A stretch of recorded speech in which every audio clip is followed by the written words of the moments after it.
Dear students வணக்கம். இந்த IUPSC name கொடுக்கும்போது ஒரு பாலிஃபங்க்ஷனல் குரூப்ஸ் உங்கள் காம்பவுண்டில் ஒன்றுக்கு மேற்பட்ட ஃபங்க்ஷனல் குரூப்ஸ் இருந்தால் அப்போ அந்த ஃபங்க்ஷனல் குரூப்போட ப்ரியாரிட்டி பார்க்கணும். இப்போ ஃபங்க்ஷனல் குரூப்பில் ப்ரியாரிட்டி வந்து first carboxylic acid, next sulphonic acid SO3H, next COO minus, next COX, next one CONH2 amide, next one CN cyano, next one CHO aldehyde, next one ketone, next one alcohol, next one amine. அப்போ first priority யாருக்கு கொடுக்குறோம் அப்படின்னா carboxylic acids தான் நம்ம கொடுக்கணும். இப்போ ஒரு வேளை ஒரு காம்பவுண்டில் கார்பாக்சிலிக் ஆசிட்ஸும் ஆல்டிகைடும் வருது அப்படின்னா you have to give the priority for the carboxylic acids only. இப்போ நான் ஒரு ஸ்ட்ரக்சர் கொடுத்துருக்கோம். அந்த ஸ்ட்ரக்சரில் நான் அங்கே ஆல்டிகைடும் இருக்குது, கார்பாக்சிலிக் ஆசிட்ஸும் இருக்குது.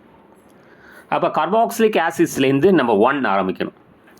பக்கத்தில் இருக்கிற CH வந்து 2, 2வது இடத்துல மெத்தில் இருக்குது. அடுத்தது 3வது இடத்தை தாண்டி டபுள் பாண்ட் இருக்குது. 4, 5, 5வது இடத்துல மெத்தில் இருக்குது. அப்போ 2,5 டைமெத்தில். 6வது இடத்துல ஆல்டிகைட் இருக்குது. ஸோ இது ஆக்ஸோ, 6 ஆக்ஸோ, இஸ் அ 6 ஆக்ஸோ. இப்போ 2,5 டைமெத்தில் 6 ஆக்ஸோ இந்த கார்பனைல் குரூப்பை குறிக்குது. அப்புறம் 6 கார்பன் இருக்கிறதுல ஹெக்ஸு, டபுள் பாண்ட் வர்றதால ஈனு, 3வது இடத்துல double bond வர்றதால 3ஈனு, carboxylic acid வர்றதால ஆயிக் acid, ஓ வர்றதால ஈயை கேன்சல் பண்ணிடணும். அப்போ 3EN ஈன்னு வராது, EN. ஏன்னா ஆயிக் ஆசிட் ஓ வரும்போது வவல் வேர்டாக இருக்கிறதால அதுக்கு முன்னாடி இருக்கிற லெட்டரை கேன்சல் பண்ணால் 3EN ஈ வராது, ENOIC ஆசிட்.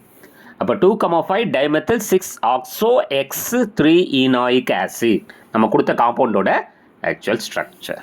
சரிங்களா? அப்போ ஒரு வேளை பாலிஃபங்க்ஷன் குரூப் வந்துச்சுன்னா நாம் ப்ரியாரிட்டி ஆஃப் ஃபங்க்ஷன் குரூப்ஸை நம்ம பார்க்கணும். சரிங்களா?